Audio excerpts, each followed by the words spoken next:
Good morning, Starshine. The Earth says hello.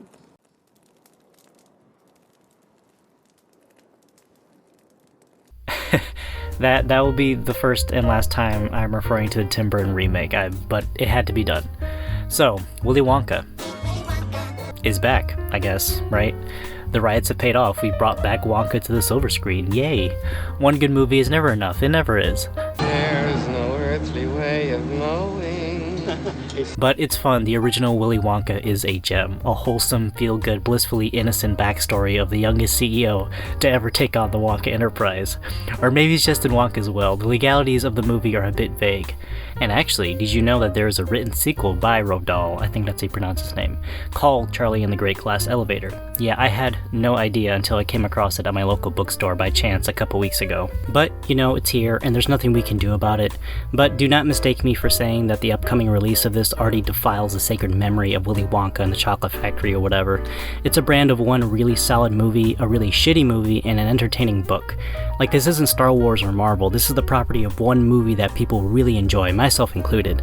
This situation kind of reminds me of the Ghostbusters too. With Ghostbusters, there is really only one great movie out of everything else that has the Ghostbusters name attached to it. Also, having a phenomenal game. Please check that out. You're gonna eat the ants because it's made out of protein. For your health. Except Willy Wonka is much different, because this falls into a very special niche of entertainment that, unlike Ghostbusters or Star Wars, was not carried by its strong dominance in merchandising when it first came out. And I mean, given that it's a movie about a super successful candy company, you'd think they'd have taken advantage of that a little better. Except for the Nerds Candy, which ironically is no longer under the Willy Wonka Candy Company name. And I remember a time when there used to be Wonka brand chocolate bars out in stores too. As a kid, I actually remember getting a few from time to time during our weekly run to Blockbusters. Yeah, deep cut, Blockbusters, man. I think I was lucky enough to be one of the last generations to experience Blockbuster as a kid. And I remember there being this cool promotion too that was like the movie, where you could win something if you'd gotten the golden ticket in your Wonka bar. Sadly, I never won, but just the prospect of it was super neat to me then. The 1971 movie is carried on to this day because, well, it's a fantastic film, but also nostalgic. Yeah, that dirty word, Hollywood's favorite exploitative tool. It's the implication that since it's been 52 stinking years since the original and 18 years since the Burton remake, that we're just now getting another crack at it again. To me, just the whole idea reeks with fan baiting, not in the sense of negative reactions, so strike that, reverse it. This video is in all honesty also taking that bait by saying what I'm saying now, discussing their latest new product, be it positive or negative, and by watching this now, it's all a part of that system. What a wonderful world. Now, I know what you're thinking, like, hold up, I just came here for some thoughts on the trailer, but this is part of it, believe me. And I'm not mad. This whole bit about Hollywood and corporatizing nostalgia is to ultimately reflect on the why and the consequences thereafter. So I will be discussing the trailer. We shall pick this apart piece by piece and all that good stuff, as well as speculating, and not just before we see this, but in what can happen after. Chapter skip to the reaction review if you prefer, but you know the thing with trailer reactions, unless it's one of those golden trending freakout moments, in all honesty, like, how often do we look back to rewatch them? So I'm aiming here to add a little more bang for buck, talking about not just the trailer itself, but to put a few personal anecdotes of my own as well. You know how this goes, I gotta set aside a decent portion where I go and introduce everything and for what it all means, and the great lesson we can learn from a 2.5-minute trailer to a product before shelling $15 in the theater. God damn, that is so cynical. Chill, Jesus. I think what pets my peeve the most about this is more like the implication, because the target demographic here, based on how the movie looks, is with kids. You want to start up a new generation of dependable fans to ride on for future movies, nip them with a nostalgia bug. We're playing the long game here, boys. Nonsense now and then is relished by the wisest men. The way this is being presented, it's totally encouraging kids to come see this. They're trying to market to an audience where the majority of its fans are adults who grew up with or were introduced to the original as kids. So why not give them something they can take their kids to see and everyone can have a nice time? After seeing the trailer, my first thoughts were, okay, so they're stripping this down and mostly sticking with the happy, funny, quirky bits of Wonka that he's known for, and removing the more bizarre and disturbing aspects to his character as an adult. If you want to keep this kid-friendly, there you go. Unfortunately, I highly doubt we'll be seeing any decapitated chickens in this, but imagine if they did something like that, and nobody sees it coming. Oh my god, the memes. The many memes and disgruntled parents. You need help.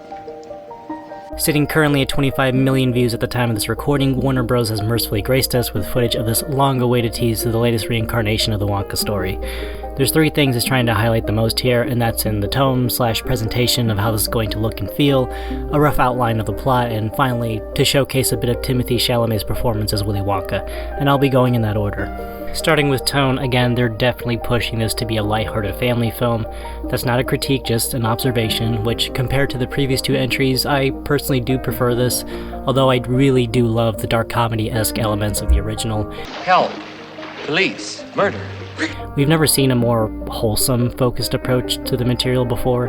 I'm not saying the bizarre and borderline uncomfortable feel of the original or even the 2006 remakes were negatives, but it's a change which I think is totally justified for this. You see, balancing that unpredictability, awkwardness, and wonder of the original is a lightning in a bottle. You can't carbon copy and paste that balance as well like a soft reboot. And also, since this is taking place at a younger time frame in Wonka's life, it does make sense for this to focus more on the wonder and discovery of his craft versus keeping up with how he is from the original. This is a story of him earning his beloved reputation with the world and starting himself up. Tangent time. Okay, so am I the only one that might have been secretly hoping for this to be like more along the lines of the 2019 Joker movie?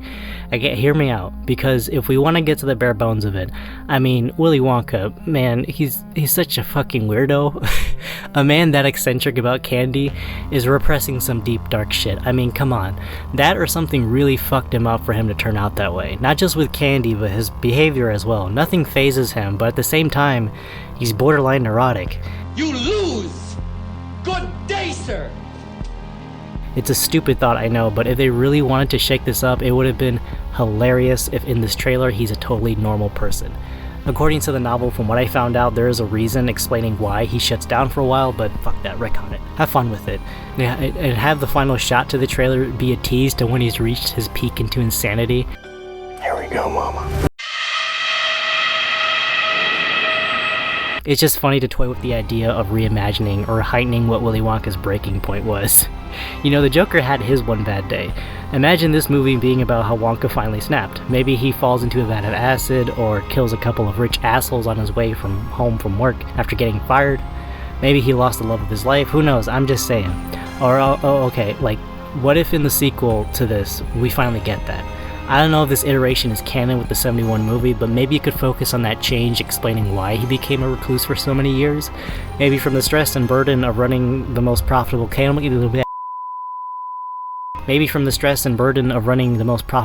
company in the world, or maybe something more sentimental. It could make for a really interesting story, I'm just saying. I'm down for that. Because now we're getting a prequel into how he started the company, maybe the sequel could explore what happens to him exactly.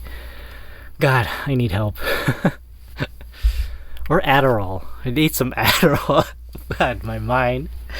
I just want to shake some sense into you kids that are using drugs. In both versions, we've seen a very bleak, almost kind of dystopian feel for everything outside of the factory, and that's been used to contrast the real world from the world that Wonka has created for himself and his staff. Even though this is presented to be more of a kids' movie, I did actually really like the fact that they're keeping that aesthetic going in this movie too. There seems to be a very interesting blend of Victorian England design mixed with just a small dash of a little steampunk, just a smidge, mostly in the colors, which is cool.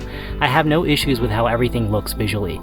I'm guessing that the more the plot escalates, we'll begin to see more color, especially with those musical sequences that'll be where it stands out most.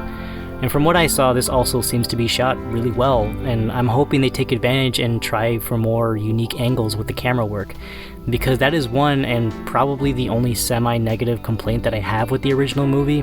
It's shot very matter-of-fact, lots of flat, wide, static shots that work the best before everyone goes into the factory, but it stays that way even after they head inside, which, given the crazy nature of Wonka's factory, I don't think blended very well with that. I didn't even actually know until recently that this was going to be a musical too. That's on me, I don't know why I didn't think that. Every iteration has been one, so hence it makes sense that this would be too. Which is a positive, since this seems to be trying its very best in referencing and replicating the 71 film. For this being a first trailer though, I'm actually pretty shocked there wasn't any actual singing to show the kind of vibe the songs will be in. And I'm sure the second trailer will be getting that the closer we get to December. I'm a sucker for musicals, I'll admit that, no shame. So just on that angle alone, I'm pretty interested already. And even with that, I'm very curious as to the kind of songs that'll be sung in this. If it'll be more along the lines of the original, or if it'll branch out into its own thing. I'm hoping for a mix of both here, and we already know how not to do the music for Wonka. Loud and clear, we got that. Okay, now let's talk about the plot. There isn't too much to go off from here. It's pretty concise. Wonka wants to start a candy shop, but it's a pretty competitive market in his area, and he has to go toe-to-toe against the formidable chocolate cartel. Chocolate cartel. Which is totally stupid, but it's fine. It's a kid's movie. It's alright. I am curious, though, as to how his little friend works out in all this. I couldn't find out what her character name was. And, oh, shit. Okay. Theory time. You guys think something will happen to her in this? Or maybe she betrays him? I don't know. Just saying, it's possible. We'll see.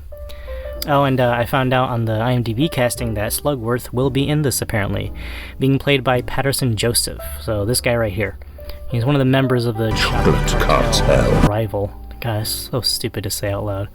But another question, will he just be a villain, or maybe he'll become an unlikely ally by the end of the movie, if we're going with the film version? Just food for thought. Now, Timothée Chalamet. Great actor. I think he's been awesome in just about everything that I've seen him in. When I heard that he was casted for this role, I was a little hesitant, not gonna lie. The majority of his performances are very stoic or played straight. He's very much a leading man, and I get that. But with this, I was trying to imagine him playing a very animated role that we're not used to seeing him in, but with his delivery in this, it's kind of a mixed bag. I don't want to say he's totally going for a Gene Wilder impression. I didn't feel that way completely, but the influence is noticeably there, and some of his lines, man, just the way he acts, I'm sorry, but he's got like that pop, quirky tone that makes me think of those TikTok cringe videos. You know what I'm talking about. The thing with Wonka and the original is there's that factor of unpredictability, which was solely because of Gene Wilder, and I haven't read the book yet, but I'll definitely do that before the movie comes out, and I can give some more context to compare that with. But the original Wonka was not super jovial at all times. It was a mix of emotions that were sometimes really heightened and other times very subtle. He was like one of those earthquake measurement devices, the seismometers. Yeah, God, I finally said that correctly, bless. Chalamet so far, just based on this trailer, he seems to be more focused on being a happy-go-lucky Wonka. A concern of mine is that it'll become exhausting, having to see him like that at all times. There's mention of his mother, which I'm going to guess is his emotional motivation into pursuing his dreams. I really hope those scenes are played straight, because having Goofy Wonka for the entire runtime is... No, I don't know if I can do that. And that was a major complaint with Depp's performance in the remake too. No, his was just bordering on creepy. No thanks, I'm good. Last thing, Oompa Loompas. Maybe we can talk about what they did to my partner's face. Holy God, what are you showing me? His head. Come on! Open your eyes! It looks fucking awful. I mean, there's nothing else I can add to that. From the look of it, I'm guessing that he or they won't have a huge role in the story. I hope not, but don't trailers usually try to have their best CG up front? And this is... oh, God, I hate it. There's not much I really hate about this trailer, except for that. But I think I have this little feeling, though, that scene in the movie might not be something that happens until very late, or maybe even after credits. I don't know, just saying as a hunch, we'll see. But one thing about the original I enjoyed, at least this is how I thought. The Oompa Loompas only communicated through song, we never heard them speak, and I kind of wish that was the same case here. The fact that it's just Hugh Grant talking normally, like, what the fuck? I don't understand it. Come on! Open your eyes! Alright, so that was a trailer, so what happens if this does well? Well, obviously there's going to be a green light and a whole bunch of these. Let's make a cinematic universe for the Wonka lore. Fuck it, who cares? That's the most likely scenario, at least, success-wise. But I think what I'm most afraid of here is there being another remake to the story that we know. That is something which I am dreading, because I would really love it if this was just a nice simple one-off story about the Candyman, albeit the mystery behind his eccentric nature is a part of why he's such a fun and memorable character. I made my stupid little what-if theories earlier, but really, not knowing is so much more engaging. Nothing to worry about, my dear lady. I take good care of my guests. If anybody watching this has not seen the 1971 movie, please do yourself a favor, treat yourself and watch it tonight. It'll be the best gift to yourself, especially before bed. It is like a nice warm cup of tea to close out the workday or school day. Basically, if you're stressed, watch it. It'll cheer you right up. Socials below, thank you guys so much for watching. Get ready for the next vid because I already got my ticket locked in for Oppenheimer this Friday, and I am stoked. Besides the Spider-Verse and Beau is Afraid, there hasn't been too much I've been looking forward to seeing in the theaters, but this, new Nolan movie, I am there opening day. Super excited. Looks really solid. I'll be honest though, I haven't been the biggest fan of his latest entry since Interstellar, so I'm ready for this one. The premise alone already has me interested. I don't think he's done like a straight biopic before, right? I feel like he hasn't, or at least something this character focused for quite a while. Fingers crossed, man. I've been hearing great things about it so far. Hope everyone is well. You guys take care.